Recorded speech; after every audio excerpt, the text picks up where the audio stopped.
Саламатсыздар ма, 4-ші сынып оқушылары. Бүгінгі біздің сабағымыздың тақырыбы кейіпкердің костюмын өзгерту және жоба құру. Жобалық жұмыс бойынша бірінші тапсырмада Қазақстан картасының суретін интернеттен жүктеп бумаға сақтау қажет.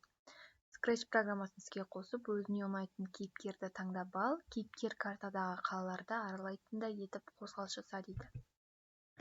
Екінші тапсырма бойынша кейіпкер әр қалада ұлттық киімдерін ауыстырып отыруы керек. Кейіпкер әр қалаға барғанда көрікті жерлер туралы шағын мәлімет айту қажет. Үшінші тапсырма бойынша сахнаның фонын қалаларға байланысты ауыстыр, жобаны өз ойыңмен жалғастыр, жобаны менің Қазақстаным деген атаумен бумаға сақта дейді. Scratch программасын ашамыз. Сіздерге кішкене түсіндіре кетейін жобалық жұмыста. Біз бірінші интернеттен жүктеп алуымыз қажет. Интернеттен кәдімгідей жүктей береміз. Мысалы, карта деп жазамыз да. Қазақстанның картасын интернеттен іздеп, қалай жүктеу керек екенін қазір көрсетемін. Мысалы, сохранить изображение как дейді. Осыны басып, атауын беріп сақтаймыз. Енді мен оны жобамызға қосу үшін Scratch'те фон бөлігінің загрузить фон из файла деген бөлігін басып, загрузкидің ішінен жаңағы немізді табамыз. Мысалы, менде map болып тұр, карта деген сөз, соны таңдап открыть дегенді ашсақ, екі фон шығып тұр. Екеуі де бірдей болғандықтан мен біреуін өшіре қояйын.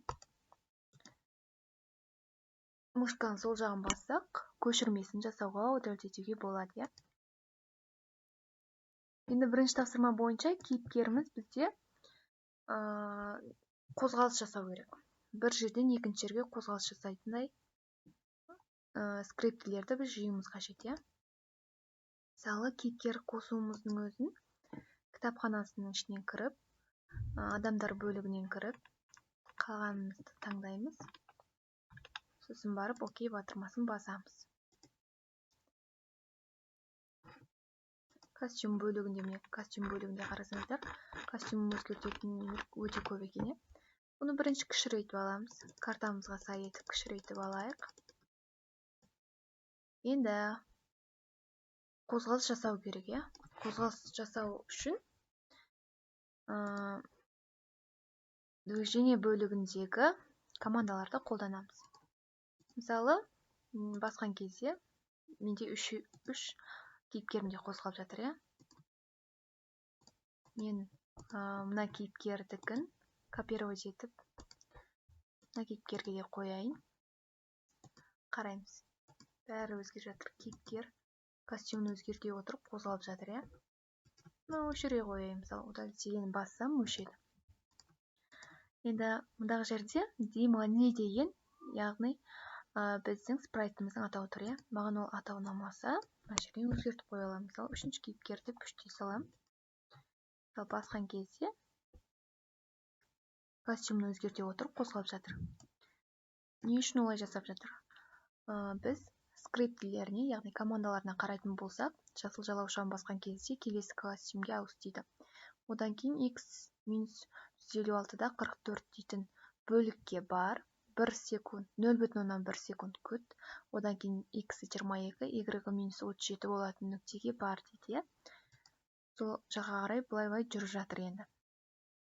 Енді x-y координаталарын біз қайдан білеміз? X-y координата дегеніміз, мысалы, x-іміз 0,0 орта центр болып табылады. Мысалы, 0,0.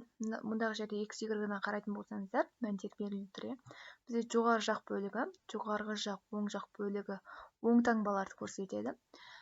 Жоғары жақ емес, енді төмен жақ, оң жақ бөлігі x-іміз оң, ал y-іміз теріс сандардың мәнін көрсетеді. Ал төменгі жақ, сол жақ бөлігі x-імізді, y-імізді теріс сандарды көрсетеді. Мысалы, бізге Маңғыстау керек болса, x-іміз -136-дан, y-іміз -23. Өзіміз кез келген нүктеге осылай апарып қоюымызға болады білу арқылы. Ал жоғары жағымызда x-іміз минус таңбаны көрсетсе, y-іміз оң таңбаны көрсетеді оқушылар. Енді басқан кезде қозғалыс жасап жатыр. Бұны түсіндік.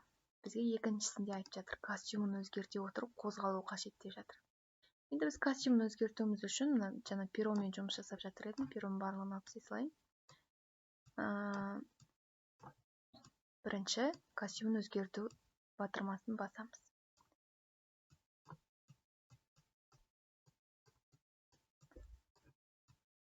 Не керек емес командалар жаққа барсақ, өздері тартып алады, иә. Басқан кезде қозғалыс жасайды, өзгереді. Не үшін өзгеріп жатыр? Бірінші жасыл жалаушаны басқанда баста дейді. Келесі костюмге ауыстырып отыру керек үнемі. Бізде Астанаға барған кезде Астана деп айту керек. Одан кейін барып деген Алматыға, артынан Шымкентке келу керек. Бұлда да дәл сондай X, Y координата бойынша қозғалыс жасатқызып жатырмыз. Күту командасы, оның мәнін өзіміз беруімізге болады. Барлық, мысалы, мәлімет беруімізге де болады. Мысалы, қай қалаға барса, сол қала туралы кішкене мәлімет беру керек дейді. Оны да өзіміз жазамыз. Мысалы, Хан Шатыр деген сияқты жазамыз. Және басқан кезде кішкене өзі хабарлама көрсетіп тұру керек жұмыс алаңынан. Енді костюмі туралы айтатын болсақ, костюмді біз өзіміз интернеттен егер бір кейіпкерді алып, соны өңдеп, костюмі жоқ болса, өзіміз салуымызға болады, оқушылар. Ол үшін мысалынан көшірмесін алайын. Мұндағы жерде белгілеп алу бөлігі бар. Мысалы, мен түрін белгілеп аламын да, қалған жерді өшіріп тастауыма болады. Дәл осы жерден бөрігін саламын, мысалы, оның да өлшемін бере отырып, мысалы, бөрігін салуыма болады, слай өйстіп саламыз. Және де жақындатып, немесе алыстатып көруімізге болады осылай. Бұл жерде сызықтар жүргізуімізге болады, оның да өлшемі бар. 4 бұрышты дөңгелек, текст жазуымызға болады. Салған суреттерімізді бояуымызға болады. Paint бағдарламасы сияқты бәрі түсінікті деп ойлаймын. Өшіргішпен өшіруімізге болады. Және де мына бөлікті мысалы басқа жерге орнатуымызға болады. Және белгілеп алу бәрін түсіндік, иә. Енді костюмдерін керек емесін былай өшіріп тастаймыз. Удалить немесе көшірмесін жасау арқылы. Тапсырманы болғаннан кейін файл сохранить как батырмасын басып, бізде жоғары жақтағылар меню жолы еді, естеріңізде болса, атауын береміз де, қай жерде сақтағымыз келеді, сол жерді көрсете отырып сақтаймыз. Сіздерге тапсырма кейіпкеріміздің жобасын құру барысында қандай командаларды қолдандық, командалардың қызметі қандай білейік, және де үйде компьютер, ноутбуктарымыз бар болса, тапсырманы әрмен қарай жалғастырайық. Мысалы, тапсырмада айтып жатыр, біздің кейіпкеріміз әрбір облысқа бару керек, қозғалу керек. Ал екіншісінде, екінші тапсырма бойынша әр қала туралы шағын мәлімет айту керек. Ал үшінші тапсырма бойынша фонды өзгерту керек. Фонды өзгерту үшін де дәл сондай. Тағы да фон, новый фон деп кітапханадан таңдауымызға болады. Немесе суретін салуымызға, интернеттен жүктеп алуымызға және камерасы арқылы суретке түсіруімізге болады. Назарларыңызға рахмет, сау болыңыздар.